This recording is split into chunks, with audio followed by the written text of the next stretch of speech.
नमस्कार, मैं Dhananjay Kumar the public India में आपका स्वागत है। राहुल गांधी ने जो छात्रों की गूंज कार्यक्रम जिस तरह से प्रेजेंट किया पुणे में, उसको लेकर के बीजेपी में चिल्पो मची हुई है। बिलबिला रहे हैं भाजपाई इसलिए बिलबिला रहे हैं कि भाजपाइयों का जो आधार है हिंदू राष्ट्र का, उसमें मनुस्मृति जो है उसकी रीढ़ है। मनुस्मृति के पीठ पर चल करके आरएसएस हिंदू राष्ट्र बनाना चाहता है। भाजपा आरएसएस का पॉलिटिकल विंग है, ये सबको पता है। ये रूप बदल करके आते हैं, लोकतंत्र का, संविधान का भेष धर के आते हैं, लेकिन इनके मन, मस्तिष्क और हाव भाव, विचार, व्यवहार, हर जगह इनके भीतर जो है वो बसा हुआ है मनुस्मृति। कई भाजपा नेता कह रहे हैं मैं नाम किसी का नहीं लूंगा, चूंकि क्या नाम लेना, सब एक जैसे, सबकी दृष्टि, सबकी बुद्धि, सबकी नीयत एक ही साथ, क्योंकि एक ही जगह से संचालित है सब। किसी भी नेता की उस जगह के इतर औकात नहीं। आरएसएस का जो लीक है, आरएसएस की जो विचारधारा है, उससे एक लाइन इधर उधर नहीं हो सकते। और अगर एक दो लाइन इधर उधर है तो समझिए जनता को, आम लोगों को छलने के लिए। नरेंद्र मोदी को याद कीजिए 2014 से पहले वो सवार होकर के आए थे कि भ्रष्टाचार खत्म कर देंगे। वो सवार होकर के आए थे कि 2 करोड़ नौकरियां देंगे हर साल। वो सवार होकर के आए थे कि काला धन दूर करेंगे। वो सवार होकर के आए थे कि किसानों की आय दुगनी करेंगे। किया क्या? इनमें से एक भी किया? इसलिए नहीं किया कि वो उनका झूठा नारा था। वो जनता को ठगने के लिए बोलते हैं, लोकतंत्र की बात करते हैं, आम आदमी की बात करते हैं, लेकिन उनकी नीयत और उनका जो कार्य व्यवहार है वो सब जो गुरु गोलवलकर है उनकी विचारधारा के साथ चलती है। गुरु गोलवलकर ने कहा था कि आम आदमी की हैसियत इतनी ही होनी चाहिए कि किसी तरह उनका पेट भर जाए। महंगाई का जो आलम है वो वही है। सरकार खुश होती है इस बात से कि हमने जो है 5 किलो अनाज दिया है 81 करोड़ लोग। 5 किलो अनाज में पेट भी नहीं भरता है। सरकार खुश है कि किसानों को हम 500 रुपए महीना देते हैं। 500 रुपए महीना में क्या होता है ये आप सबको पता है। सरकार खुश है कि अब यहाँ वहां जहां तहां सड़कें बना रहे हैं, भारत को जो है दुनिया की बड़ी अर्थव्यवस्था बना रहे हैं, लेकिन इस दुनिया की बड़ी अर्थव्यवस्था में आम आदमी कहां खड़ा है, ये सबसे बड़ा सवाल है। देखिए, राहुल गांधी ने जो कहा है वो सबसे ज्यादा प्रहार किया है इस बार मनुस्मृति पे। और मनुस्मृति की चर्चा करते हुए उन्होंने भाजपा के नेताओं, चाहे नरेंद्र मोदी हो, चाहे खट्टर हो, चाहे मोहन भागवत हो, टुटपुंजिया नेताओं की बात ही नहीं की उन्होंने दो चार नेताओं की बात की। बाकी टुटपुंजिया नेता भरे हुए हैं, जिनकी अपनी, अगर भाजपा से निकल जाए तो अपनी सीट जीत ना पाए। ज्यादातर नेता वैसे ही, कई महान महान बड़े बड़े नेता जब भाजपा से निकल गए तो कहीं दिखाई नहीं पड़े।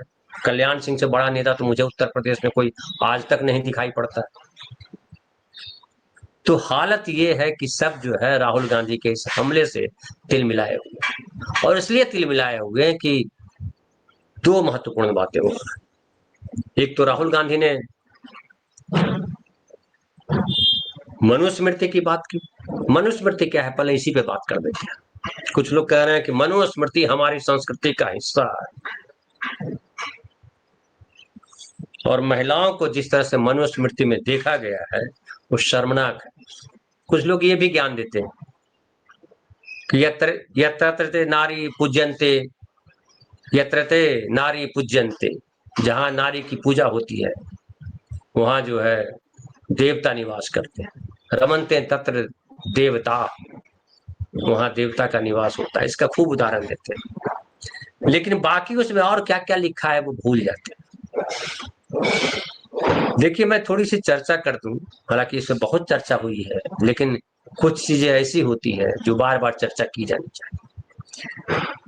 इसके एक तो है कि अध्याय 9 है, इसका श्लोक 3, और अध्याय 5 श्लोक 4, जिसमें स्त्री की रक्षा बचपन में पिता, युवावस्था में पति, वृद्धावस्था में पुत्र को करनी चाहिए। स्त्री कभी भी स्वतंत्रता के योग्य नहीं है, मतलब स्त्री को कभी स्वतंत्र नहीं छोड़ा जाना चाहिए। और इसमें है कि अध्याय 5 के श्लोक 154 में है, ये मैं छोटा सा एक टुकड़ा दे रहा हूं वानगी के तौर पे, मैं आऊंगा राहुल गांधी के प्रसंग पे। इसमें कहा गया है कि पति अगर चरित्रहीन हो, दुर्गुणों से भरा हो, यानी सद्गुणों से रहित या अन्य स्त्रियों में आसक्त हो, तब भी एक साध्वी पत्नी को उसे देवता के समान पूजना चाहिए। एक फिल्म आई थी, आपको याद होगी, भला है बुरा है जैसा भी है, मेरा पति मेरा देश देवता है, उसमें गाना था। तो पति चाहे जैसा भी हो, कोढ़ी हो, कामचोर हो, चरित्रहीन हो, लेकिन वो देवता के समान है, प्रिय है। और कहा गया है कि श्लोक 80 अध्याय 9 में देखिए है कि यदि कोई पत्नी कड़वा बोलती है तो उसे तुरंत छोड़ा जाना चाहिए, यानी त्याग देना चाहिए। फिर देखिए संपत्ति के अधिकारों की अगर बात है तो उसमें है कि अध्याय 8 श्लोक 416 में कहा गया है कि पत्नी, पुत्र और दास के पास अपनी कोई संपत्ति नहीं होती। वे जो कुछ भी कमाते हैं वह उस पुरुष का हो जाता है जिसके वे अधीन होते हैं। तो स्त्री की कोई संपत्ति नहीं होती। और उसके बाद देखिए इसमें है कि जो अध्याय 9 श्लोक 15, 16, 17 उसके अनुसार महिलाओं में चंचलता और पुरुषों के प्रति सहज झुकाव यानी सेक्स भाव, कामुकता जन्मजात होती है। मतलब स्त्री जन्म के साथ ही जो है स्त्री के तरफ, पुरुष के तरफ आकर्षित हो जाती है, आलिंगन करना चाहती है। इसलिए पुरुषों को उन पर कड़ी नजर रखनी चाहिए ताकि वंश की शुद्धता बनी रहे। लेकिन एक ये भी जान लीजिए कि ये जो मनुस्मृति है, ये सामान्य लोगों को पढ़ने के लिए नहीं था, शूद्रों के लिए नहीं था, ये सवर्णों के लिए था। कुछ ज्ञान दे रहे हैं, फलाना पुराण पढ़िए, ढिमकाना पुराण पढ़िए, पुराण कब लिखा गया पूछिए तो मुंह इधर कर लेंगे, दाएं बाएं सीधे ऊपर कर देंगे। कभी भी लिखा गया और छोड़ दीजिए उसको, लेकिन क्या लिखा गया है ये महत्वपूर्ण है। अब देखिए कि संपत्ति का अधिकार स्त्रियों को जो है किसने दिया, इस पर चर्चा बहुत कम होती है। बराबरी का अधिकार संविधान ने दिया। मनुस्मृति में आपको पता है कि शूद्रों को पढ़ने का अधिकार नहीं था, केवल ब्राह्मण पढ़ा करते थे, सवर्ण पढ़ा करते थे। क्योंकि शूद्र पढ़ लेंगे तो गड़बड़ हो जाएगा, वो तो इंसान के तौर पे थे ही नहीं। तो बराबरी का भाव स्त्रियों को संविधान ने दिया, मनुस्मृति नहीं देता है, हिंदू धर्म नहीं देता बराबरी का अधिकार। फिर देखिए कि संपत्ति का अधिकार, संपत्ति का अधिकार ने संविधान दिया। 2005 में मनमोहन सिंह के समय यह कानून बना कि स्त्रियों को भी, लड़कियों को भी अपने पिता के संपत्ति में भाइयों के बराबर अधिकार। इसके पहले कोई अधिकार नहीं था, हालांकि हमारे समाज में आज भी नहीं दिया जाता, लेकिन कम से कम अब जो है बहनों का अधिकार है। अगर वो छोड़ देती है तो भाइयों पे एहसान करती है, तो इनको उससे आपत्ति। लड़कियां जो है कुछ, और मैं अगर उदाहरण दूं आपको तो मैं पहले त्रावणकोर ले चलता हूँ। ये जो धर्म ग्रंथों की बात करते हैं, महान धर्म ग्रंथ है, तो महान धर्म ग्रंथ के होने के बावजूद व्यवहार में क्या क्या था वो आपके सामने रखता हूं, तब और इनका चरित्र चित्रण हो पाएगा सही तरीके से। देखिए ये जो केरल में बड़ी चर्चा है इस बात की कि वहां नंबूदरी पाद ब्राह्मण जो होते, नंबूदरी ब्राह्मण, उनके लिए कहा गया कि जो है शूद्रों की पत्नियों के साथ, शूद्र स्त्रियों के साथ संबंध बनाए ताकि उनका वंश जो है शुद्ध हो सके। ये इनकी नीयत है, ये इनका धर्म बताता है। फिर त्रावणकोर आइए, त्रावणकोर जो है वो तो अंग्रेजों के समय तक था। जो शूद्र स्त्रियां थी उनको कमर से ऊपर वस्त्र पहनने की इजाजत नहीं थी, और जो पहनती उसको क्या कहा जाए, स्तन टैक्स देना पड़ता था, ब्रेस्ट टैक्स, और वो साइज के हिसाब से देना पड़ता था। ये इनका धर्म था। फिर आइए कर्नाटक साइड आइए, इधर ये जो है देवदासी प्रथा।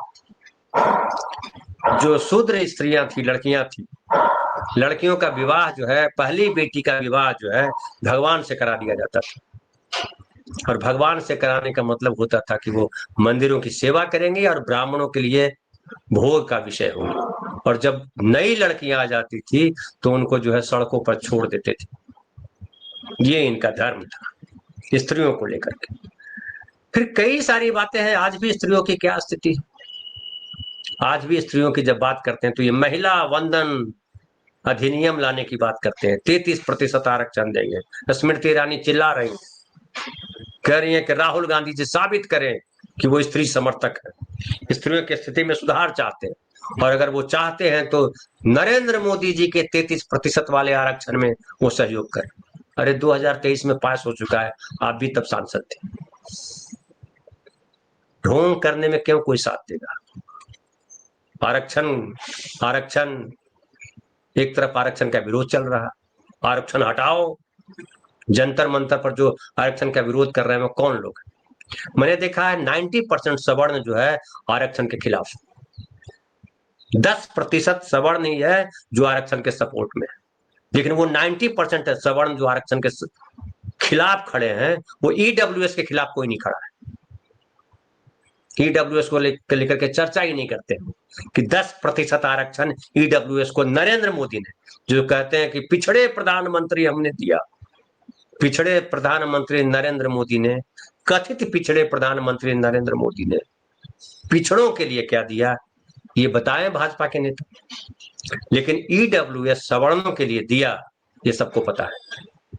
2017 में कानून बना ईडब्ल्यूएस, इकोनॉमिक वीकर सेक्शन नाम रखा गया उसको। इकोनॉमिक वीकर सेक्शन सिर्फ जो है सवर्ण नहीं होते, जनरल क्लास के लोग नहीं होते।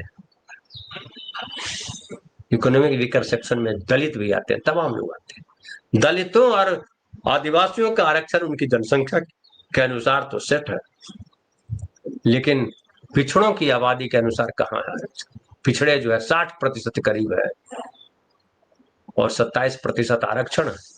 उस आरक्षण में घोटाला ये है कि कभी लेटरल एंट्री के माध्यम से, कभी किसी और तरीके से तमाम मुख्यमंत्री जो भाजपाई मुख्यमंत्री है वो आरक्षण को लेने में, पिछड़ों के आरक्षण को खत्म करने में महती भूमिका निभाते हैं। हालांकि हमारे समाज का दुर्भाग्य है कि ये दलित और पिछड़े नेता जो है, जो बीजेपी के तलवे चाट रहे हैं, नरेंद्र मोदी जी के आरती गा रहे हैं, उनको अपने जाति और समाज का वोट तो लेते हैं, लेकिन आरक्षण के मसले पर जो है फालतू बकवास करके चुप रह जाते हैं। अभी देखिए सब टटरा रहा है, बिलबिला रहा है, कह रहे हैं सब चिराग पासवान से लेकर तमाम आरक्षण को खत्म नहीं होने देंगे। आरक्षण है कहाँ? लेटरल एंट्री में आरक्षण है, आवाज बंद हो जाती है चिराग पासवान की। उत्तर प्रदेश में, बिहार में तमाम जगहों पे जो है आरक्षण की सीटें किस तरह से हड़पी जाती हैं, बर्बाद की जाती हैं, इस पर कहीं कोई चर्चा होती है? नहीं बात करते। और स्त्रियों को लेकर के जो स्थिति है वो तो और दयनीय, आप सब जानते हैं। वो किसी समाज की स्त्री हो, वो सवर्ण समाज की स्त्री हो, पिछड़े समाज की स्त्री हो, दलित समाज की स्त्री हो, आदिवासी समाज की स्त्री हो, अपने परिवारों में भी स्त्रियां जो है वो पीछे हैं। राहुल गांधी, पहली बार कहा जा सकता है कि राहुल गांधी ने इसको आज के दौर में, आधुनिक युग में मंच पे चर्चा की है उस पर। हालांकि कई लोग आलोचना इस बात को लेकर के कर रहे हैं कि जो 2022 में प्रियंका गांधी ने उत्तर प्रदेश में नारा दिया था, लड़की हूं लड़ सकती हूं, कहां लड़ी? मैं भी सहमत हूं, प्रियंका गांधी छोड़ करके भाग गई उत्तर प्रदेश। अगर 5 साल लगातार लड़की हूं लड़ सकती हूं लड़ते रहती, कांग्रेस वहां लड़ती, तो उत्तर प्रदेश की स्थिति कुछ और होती। वहां भी चर्चा नहीं की। कई लोग कह रहे हैं कि राहुल गांधी अभी बात तो कर रहे हैं, लेकिन सामाजिक न्याय का क्या हुआ? सामाजिक न्याय को लेकर के राहुल गांधी ने कई साल सामाजिक न्याय किया, लेकिन सामाजिक न्याय कहाँ है? क्या उनकी पार्टी के भीतर सामाजिक न्याय है? एक दलित को अध्यक्ष बना देने से सामाजिक न्याय हो जाता है? उनकी पार्टी में जो संगठन में जो लोग हैं उसमें कितने पिछड़े हैं, कितने दलित हैं? जो सांसद विधायक हैं वो कितने पिछड़े हैं, कितने दलित हैं? ये सवाल लोग उठाते हैं, उठाना भी चाहिए। राहुल गांधी ने जो कहा स्त्रियों के सवाल को लेकर के, मनुस्मृति पे जो हमला बोला, केवल मनुस्मृति पे हमला बोलने से काम नहीं चलने वाला है, जमीन पे काम करना पड़ेगा। और एक माइंडसेट जो है, राजनीति में पुरुषों की जरूरत है, घर से बाहर पुरुषों की जरूरत है। कांग्रेस के भीतर ऐसे लोग भरे हुए हैं जो महिलाओं को आगे नहीं आने देते। राहुल गांधी को अपनी पार्टी के भीतर भी लड़ना होगा और पार्टी के बाहर भी लड़ना होगा। ये बाकी काबिले तारीफ है कि राहुल गांधी ने मनुस्मृति पे हमला बोला है।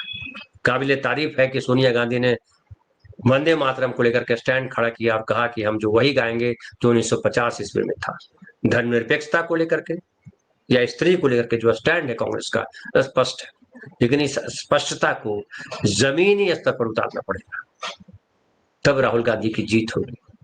और अभी जो 2027 में उत्तर प्रदेश में चुनाव है, विधानसभा का चुनाव, अभी वक्त है, 6 महीने का वक्त है, 7 महीने का वक्त है।